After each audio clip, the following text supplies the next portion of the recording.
सभी सीधे बैठकर नेत्रों को बंद करके मन को धारणा स्थान पर लगाकर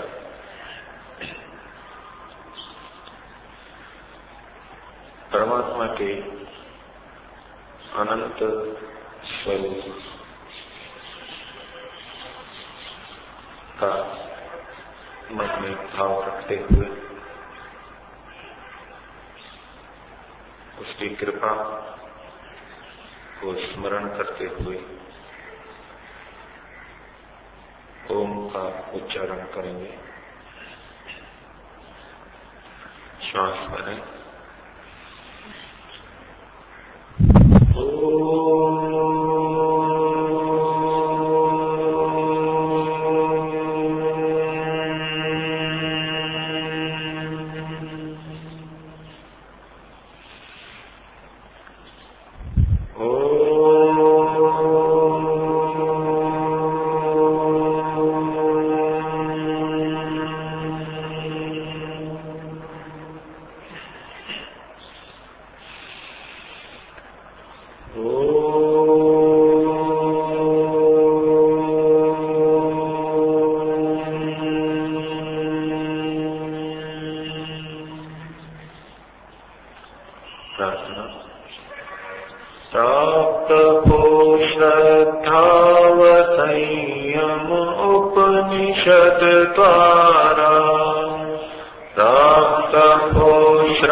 करके यम नियमों का पालन शुद्ध हम बन जाए, शुद्ध हम बन जाए।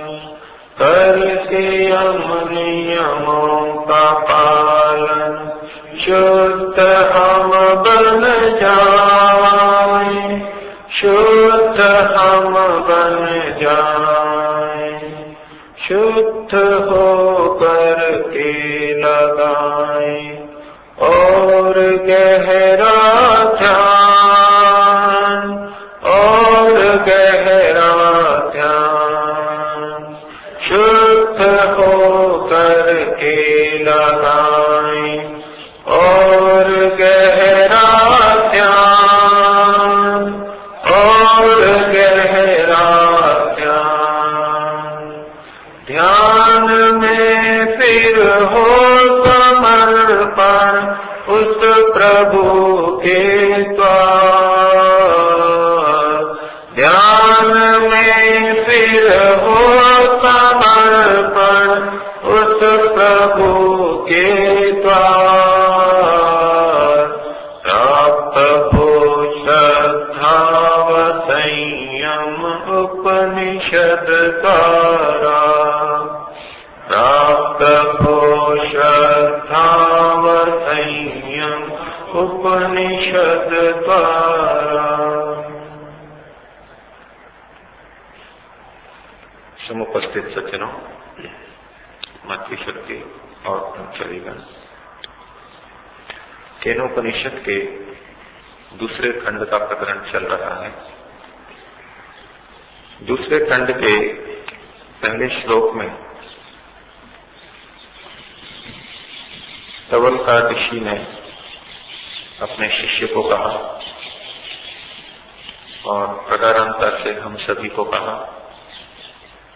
कि यदि तुम ये मानते हो कि ईश्वर को अच्छी प्रकार से जान लिया है, तो ये तुम्हारी अल्पज्ञता को बताता है। और जो कुछ तुमने जाना है और जो देवताओं ने, विद्वानों ने जाना है, अथवा जो तुमने देवताओं के माध्यम से जाना है कि इन इंद्रियादि देवताओं के पीछे विद्यमान शक्ति ही ब्रह्म है, ये जो कुछ भी जाना है ये तुम्हारे द्वारा मीमांसा है, विचार के योग्य है, विवेचनीय है। और अधिक विचार करके फिर तुम इसको कुछ अपेक्षाकृत ठीक जान पाओगे। जब ऋषि ने शिष्य को ये बात कही तो अगले ही क्षण उनको अपने लिए भी कहना आवश्यक था। उनकी दृष्टि अपने ऊपर भी गई कि क्या मेरे पूर्व कथन का सामने वाला ये अर्थ लेगा कि मैं ईश्वर को अच्छी प्रकार से जानता हूं।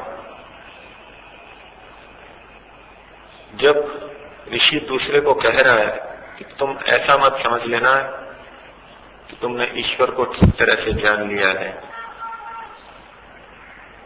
तो इसका ये निहितार्थ लिया जा सकता है शिष्य के द्वारा कि ऋषि ईश्वर को अच्छी तरह से जान चुके हैं और किसी दिन मैं भी ऋषि की स्थिति में पहुंच करके ईश्वर को अच्छी तरह जान लूंगा। तो ऋषि ने अपनी बात भी बड़ी स्पष्टता से कही। वो शिष्य की इस भ्रांति को मिटाना चाहते हैं कि मैंने भी ईश्वर को ठीक तरह से जान लिया है। उसके लिए वो अगले श्लोक में कहते हैं, नाहम मन्ये सुवेद इति, न अहम मन्ये, मैं ऐसा नहीं मानता कि मैंने ईश्वर को अच्छी प्रकार से जान लिया है। दूसरी तरफ से शिष्य को यह भी संकेत दिया जा रहा है कि तुम ऋषि बनने के बाद में, साक्षात्कार करने के बाद में भी ये मत समझ लेना कि ईश्वर को अच्छी तरह से जान लिया है।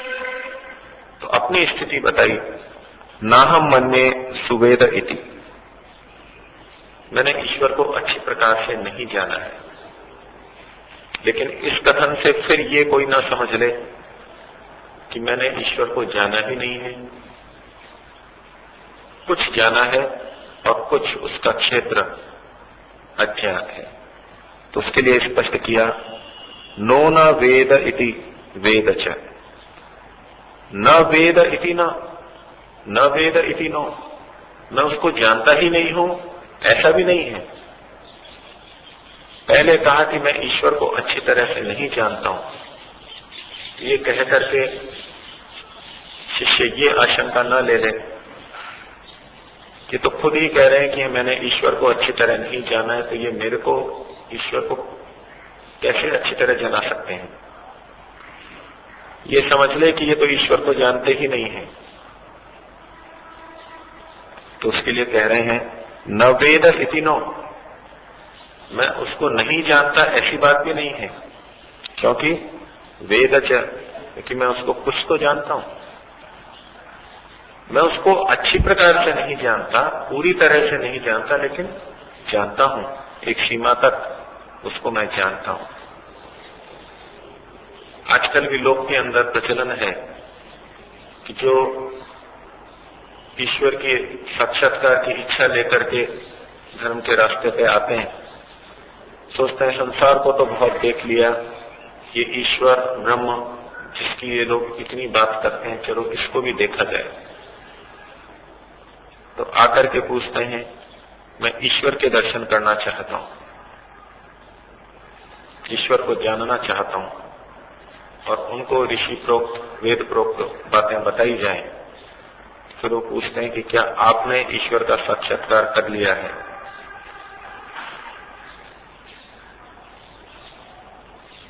तो यदि सामने वाला कहे कि नहीं मैंने ईश्वर का साक्षात्कार नहीं किया है,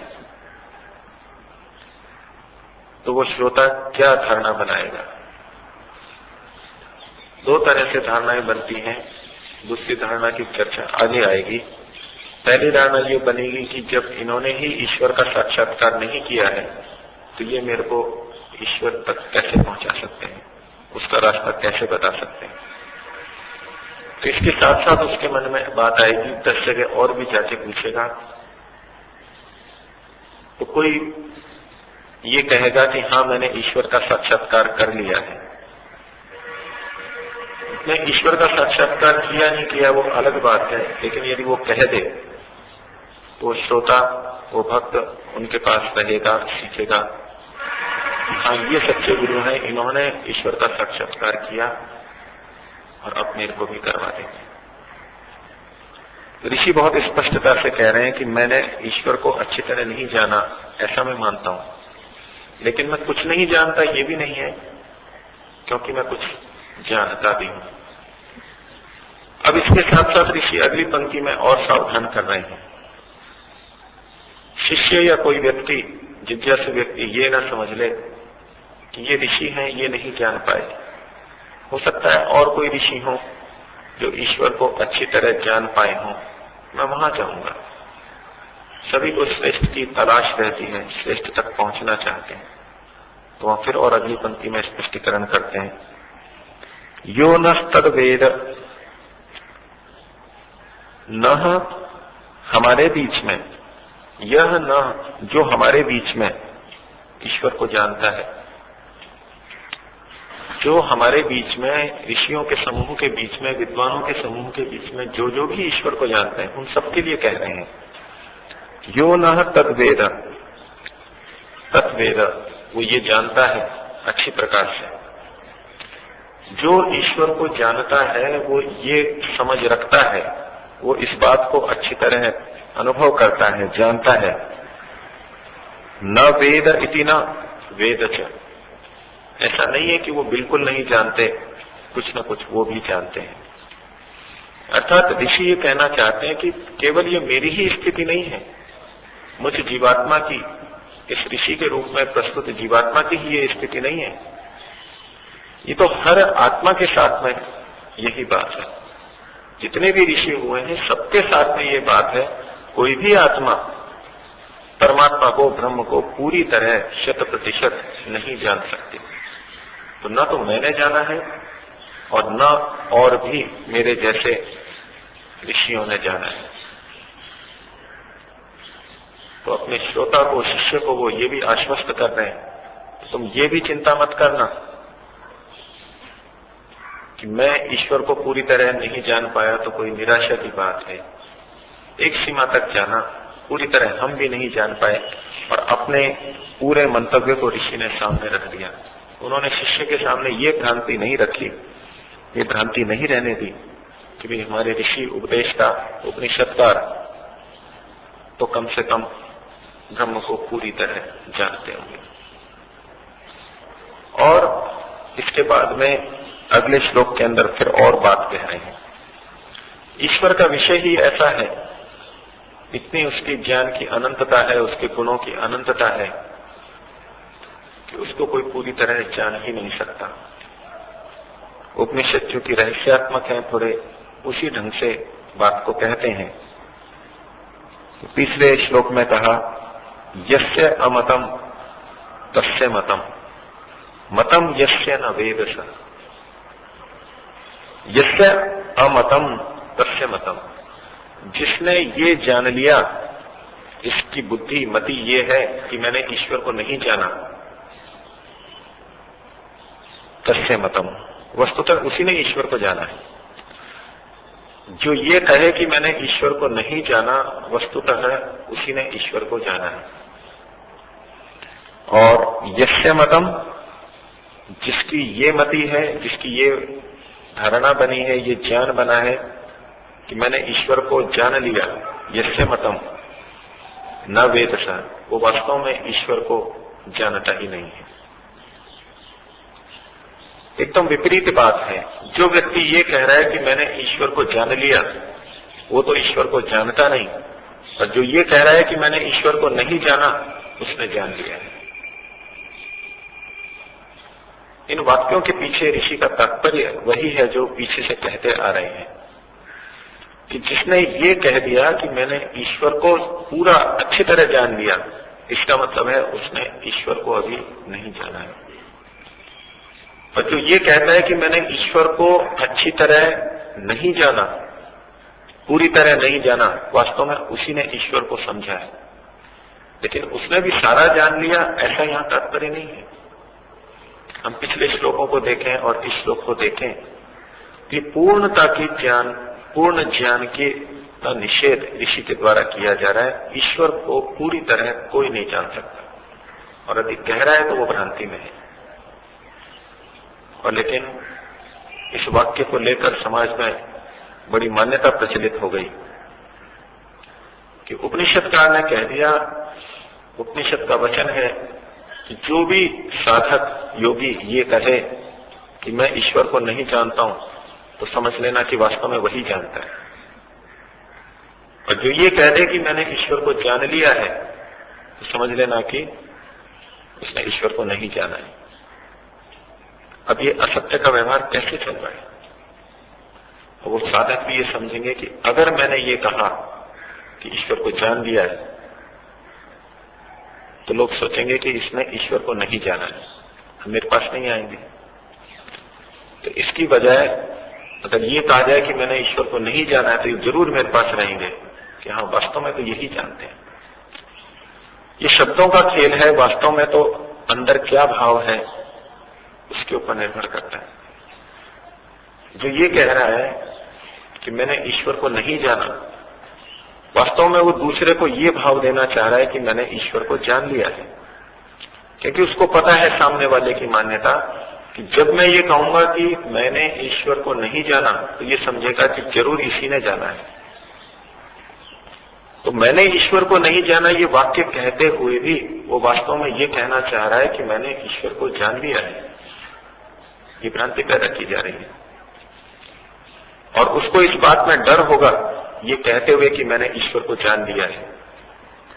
अगर उसने वास्तव में जान लिया तो भी डर है कि अगर मैंने कहा कि ईश्वर को मैंने जान लिया है, तो सामने वाला समझेगा कि मैंने ईश्वर को नहीं जाना।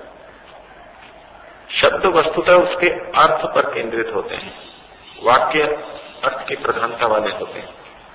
तो जब शब्द का अर्थ विपरीत हो गया, तो व्यक्ति उस दूसरे शब्द को बोल रहा है जिस भाव को कहना चाह रहा है। मान लीजिए कोई व्यक्ति ये सोचता है कि मंच के ऊपर माला पहनाने से सम्मान होता है, तो वो माला पहनने के लिए उत्सुक होगा, उसको सम्मान की इच्छा है, और माला पहनेगा और माला पहन के रखेगा भी, उसको अच्छा प्रतीत होगा।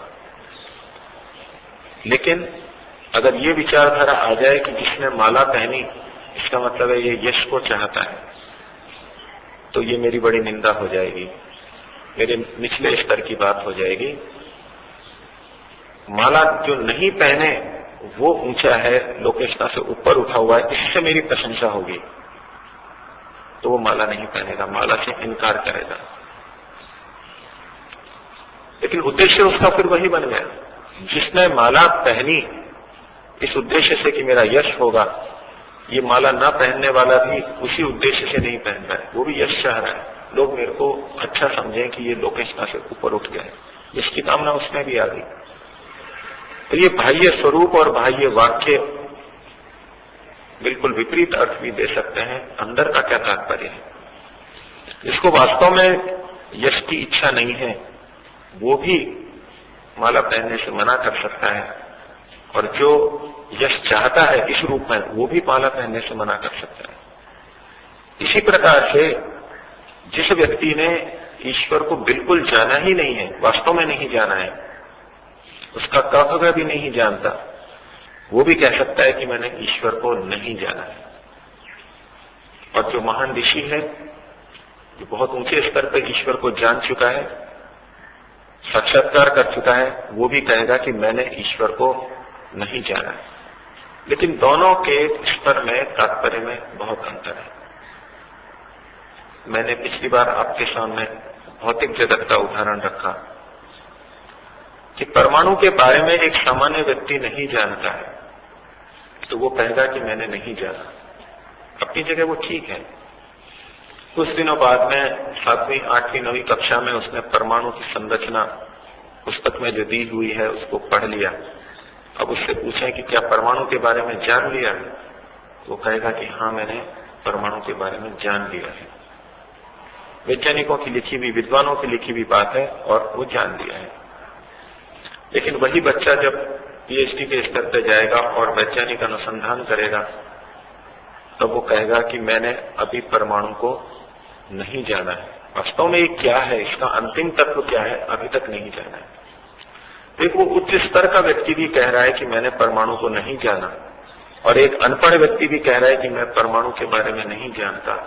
दोनों के इस कथन में बहुत अंतर है। और केवल वाक्य को देख करके हम ये निर्णय नहीं निकाल सकते कि जो ये कहे कि मैंने परमाणु को नहीं जाना, वास्तव में वही परमाणु को जानता है। जो ये कहे कि मैंने परमाणु को नहीं जाना, वास्तव में वही परमाणु को जानता है। और जिसने ये कहा कि मैंने परमाणु को जान लिया है, वो परमाणु को नहीं जानता। अब इस वाक्य को कहां हमें लगाना चाहिए? ये वाक्य उस ऋषि या उस वैज्ञानिक के लिए उचित है जो कह रहा है कि मैंने परमाणु को पूरी तरह नहीं जाना। वास्तव में उसी ने सबसे ज्यादा परमाणु को जाना है।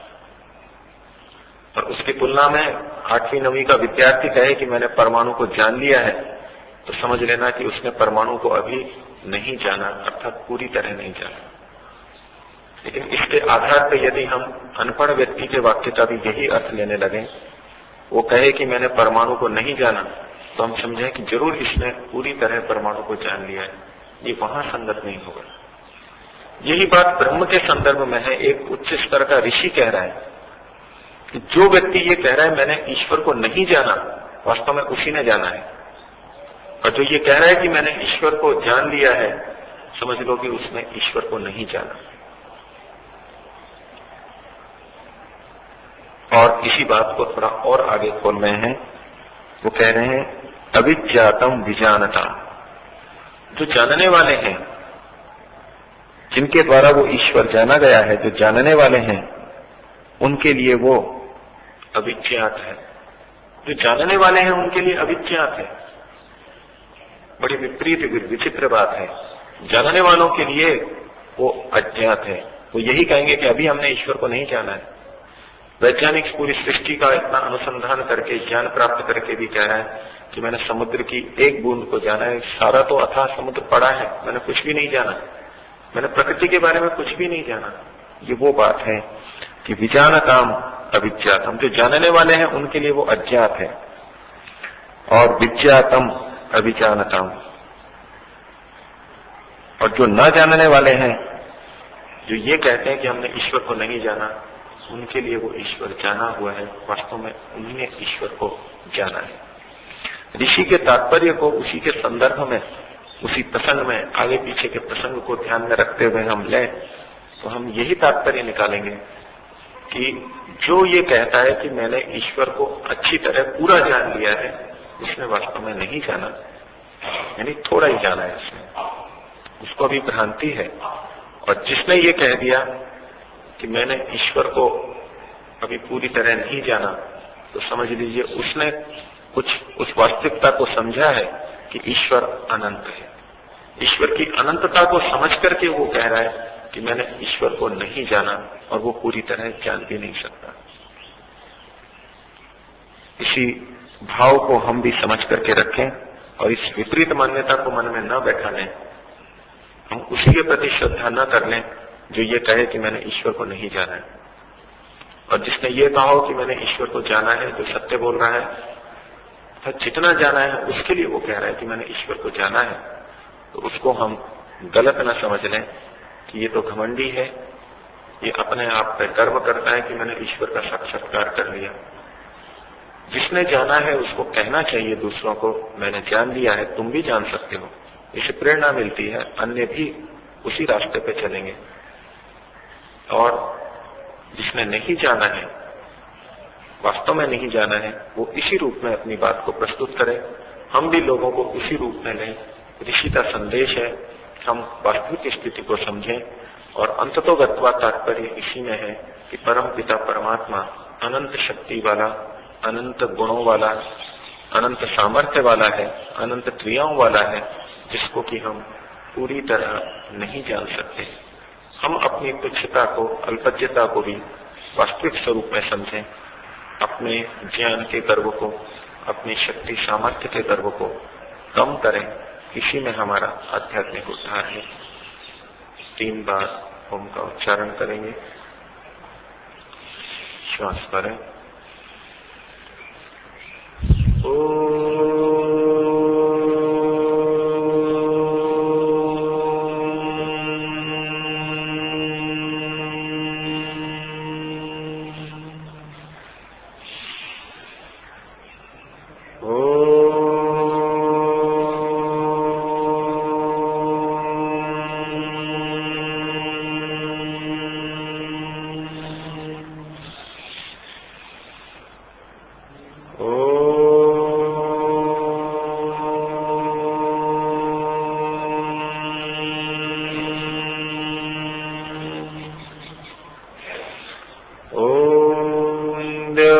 शांतिरंतरिक्षं शांतिः पृथिवी शांतिरापः शांतिरोषधयः शांतिः वनस्पतयः शांतिर्विश्वे देवाः शांतिर्ब्रह्म शांतिः सर्वं शांतिः शांतिरेव शांतिः सामा शांतिरेधि।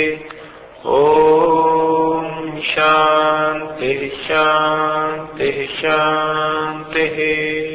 जो बोले सो अभय। वैदिक धर्म की जय। भारत माता की जय हो। ब्रह्मा से लेके जय हो। जय हो। पालन हो।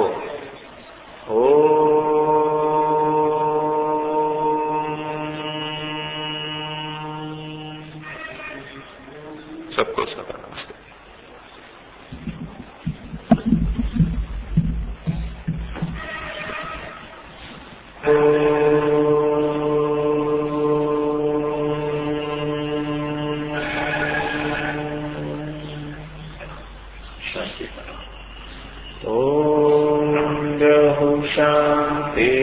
शांतिरंतरिक्षं शांतिः पृथिवी शांतिरापः शांतिरोषधयः शांतिः वनस्पतयः शांतिर्विश्वे देवाः शांतिर्ब्रह्म शांतिः सर्वं शांतिः शांतिरेव शांतिः सामा शांतिरेधि। ओम शांतिः शांतिः शांतिः। जो बोले सो अभय। वैदिक धर्म की जय। भारत माता की जय हो। ब्रह्मा से लेके ज्ञानंद पर्यंत ऋषियों की जय हो। संसार के सर्वश्रेष्ठ महान पुरुषों की जय हो। गौ माता का पालन हो।